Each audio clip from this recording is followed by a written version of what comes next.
So I've been working on this, sorry about the turkeys, emergency survival hunting kit for a little while now. I'm just trying to put together things you might want to have in a bag, a pouch, if you're lost in the woods, if it's SHTF, if you're in a survival situation and you need to procure food, right? What would you want to have?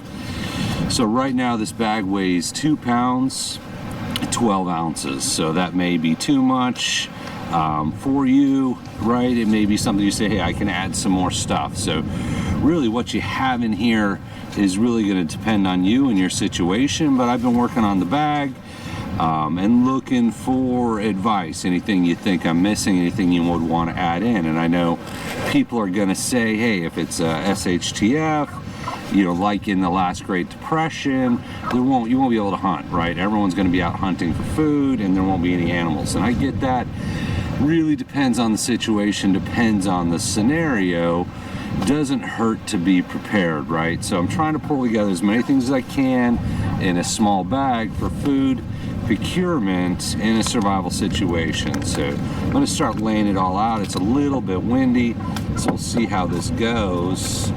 So I have a couple items, if the wind doesn't take me out, for fishing, right? So emergency situation, you might have an opportunity to fish. So I have an emergency fishing kit, line, winder, swivels, hooks, weights, and lures. And then I threw some extra hooks in here. If you're heavy on fishing, you could go more, you could go less, right? Depends on where you're at. Maybe you're living in the Arizona desert and fishing's never gonna be a thing anyway, right? You have to do you, but there's some fishing items in here. I put some trap wire in here, and once again, fishing requires a license.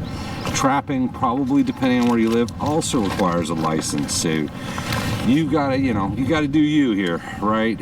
Not trying to encourage any illegal activity, but trap wire, 15 pound. I think it's 20 gauge trap wire. If you're in that situation where you needed to trap, and with that, I put a multi-tool. Just as a pair of pliers, right? It's a pair of pliers. Obviously, if you're cutting wire, it's got the wire cutters, it's got the pliers, it's got some basic tools, knife and whatnot. You could just put a pair of wire cutters in there. You could do a bigger multi-tool. I'm focused on what fits in the bag and weight, which, as I said, 2 pounds, 12 ounces is where I'm at.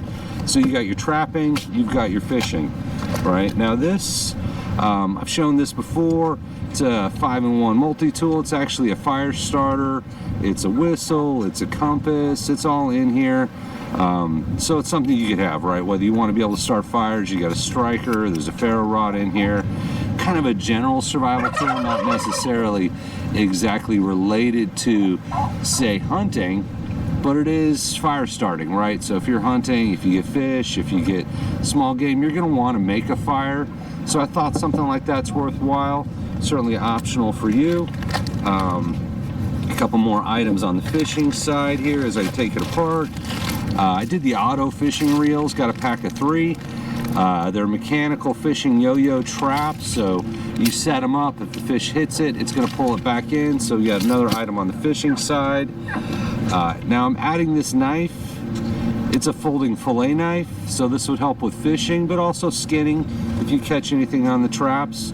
Some kind of a knife. As I said, I'm going for lightweight here, right? You could do any knife you want. There is a small knife in on the multi-tool as well, so that's up to you, but a knife is not a bad idea.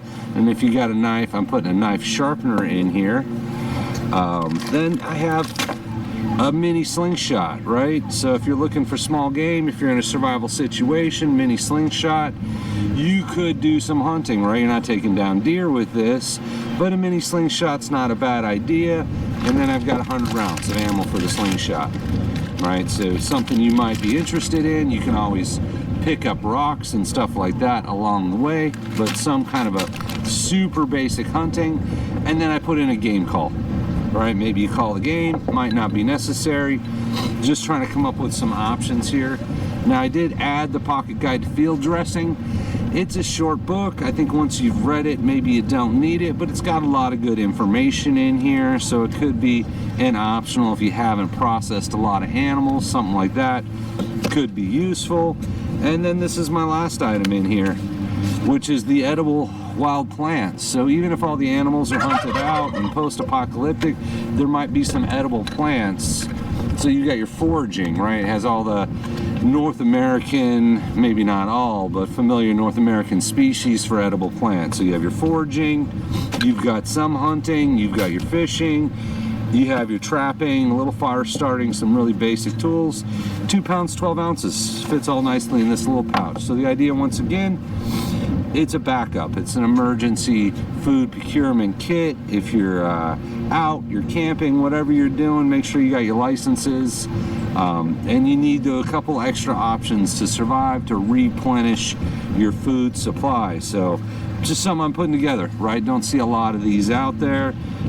It's not supposed to be a complete survival kit. I'm not throwing survival blankets and all that other stuff in here.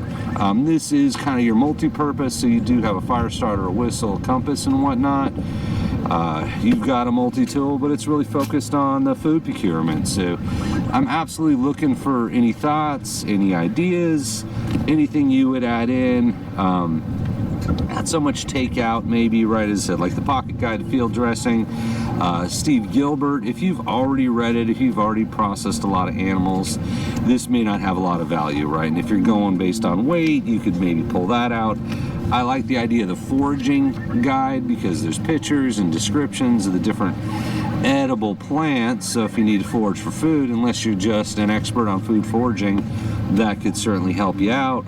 Whenever I have a knife, I want to have a knife sharpener. So just trying to put this out there, as I said, just an emergency survival food procurement kit. So hope that helps out. Once again, let me know what you'd put in there. But as always, thank you for watching, and we appreciate you.